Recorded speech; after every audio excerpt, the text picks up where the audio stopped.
What is up, my fellow munchies? It's your boy Mo here, and I got one question for you right now. Is it Kanefah or Chnefah? Let your boy know down in the comments. And now, time to drop that knowledge.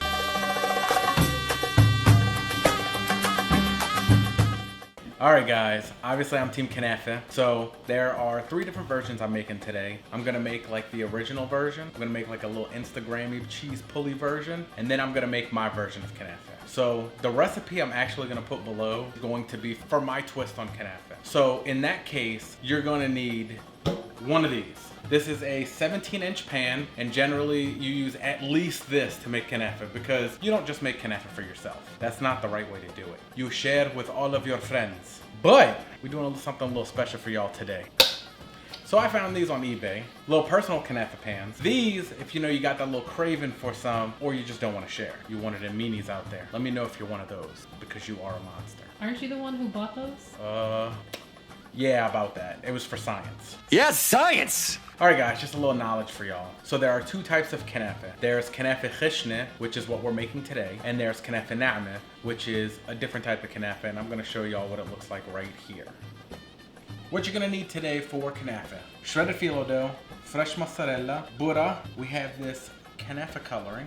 This is where some magic happens. Cream cheese, sweet cheese. This is optional, but pistachios, trying to make it look Instagram worthy. And now, if y'all look over here, this is the syrup that you put on top of the Kanefah, or the Ga-tir. I know a lot of Arabs are probably going up in riots right now because I say it a different way than they do.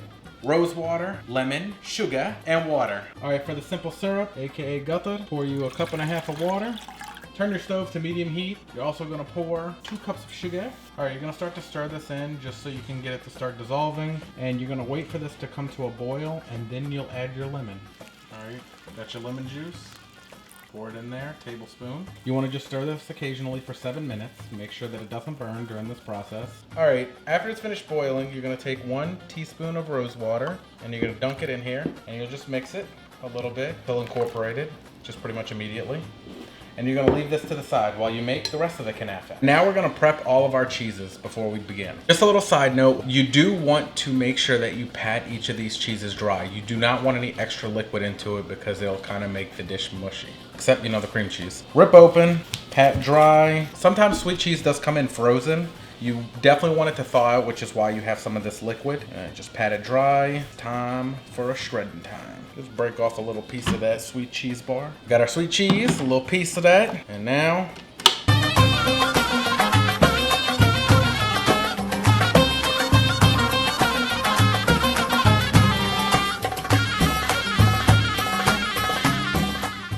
and I'm not really looking for it to be like in that shredded factor. Because it's sweet cheese and it crumbles, it literally disintegrates in little pebbles, which is what you really need to spread this across all nice.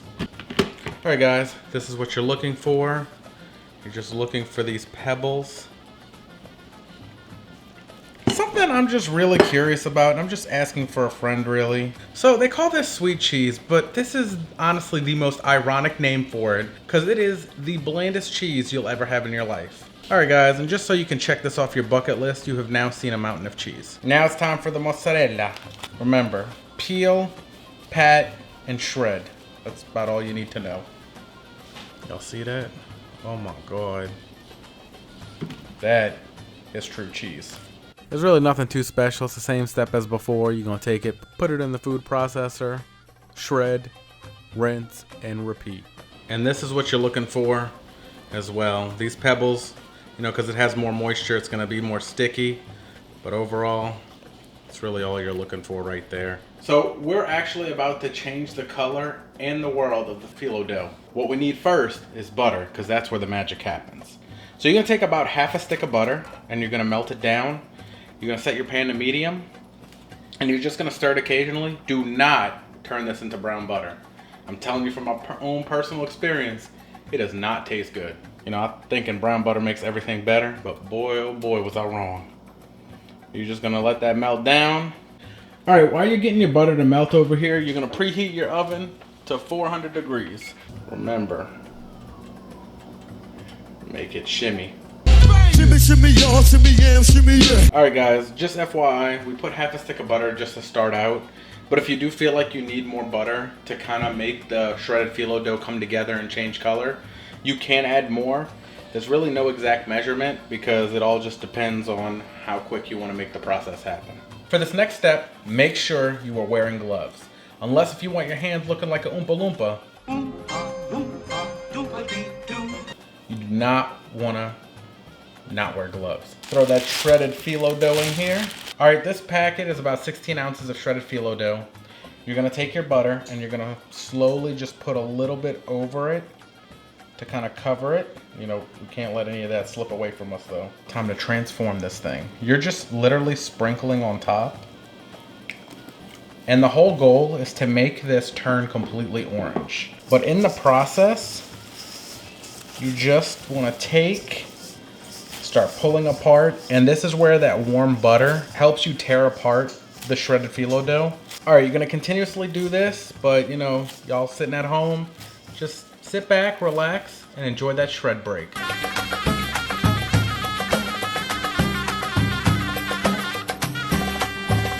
Hey guys, we're back for a little bit, but just make sure that you're also ripping this into small pieces because that's the whole point of shredding it.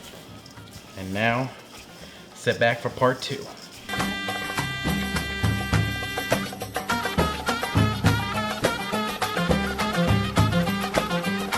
And guys, this is just how it's supposed to look.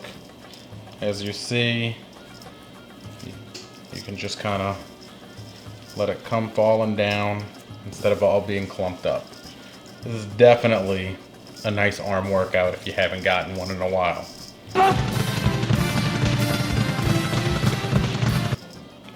You look like Canapa Bay. Ooh. First up on the Kanefah train, the original. First step, you want to kind of gloss your butter on the inside, so make sure nothing sticks. It would be very disastrous if it did. Lots of people cried over broken Kanefah.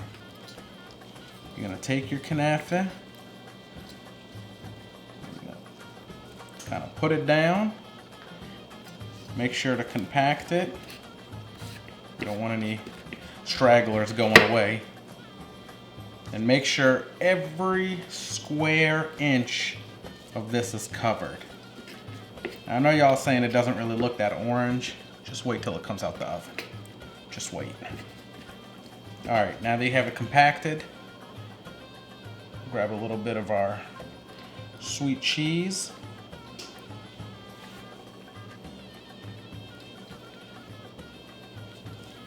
You're gonna kind of spread it in.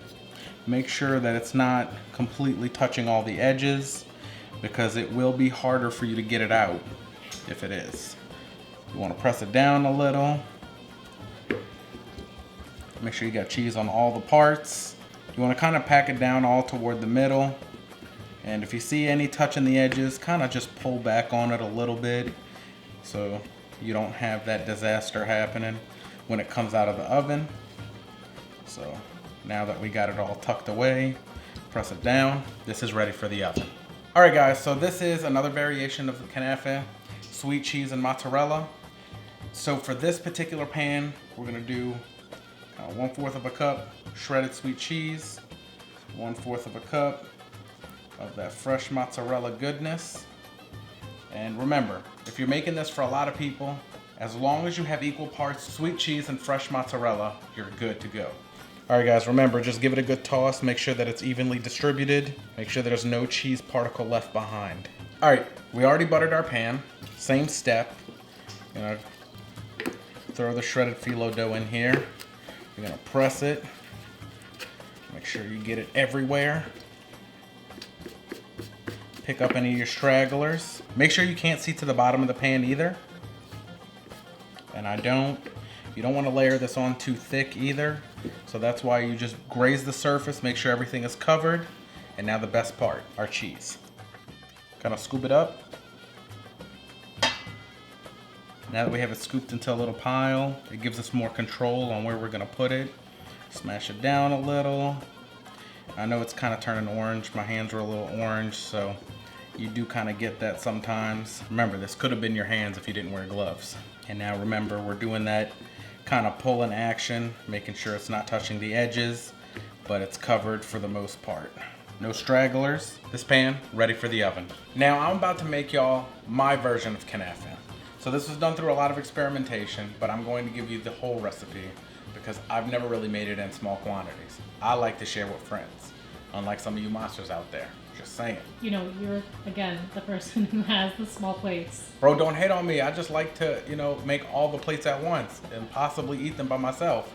But I like to think I have some friends. My version of the recipe is gonna be 8 ounces of cream cheese, 20 ounces of fresh mozzarella, and 16 ounces of sweet cheese. You're gonna combine all of those in a bowl together, and you're gonna make sure, because this is softened, you're gonna take little pieces here and there and you're gonna throw it over your bowl.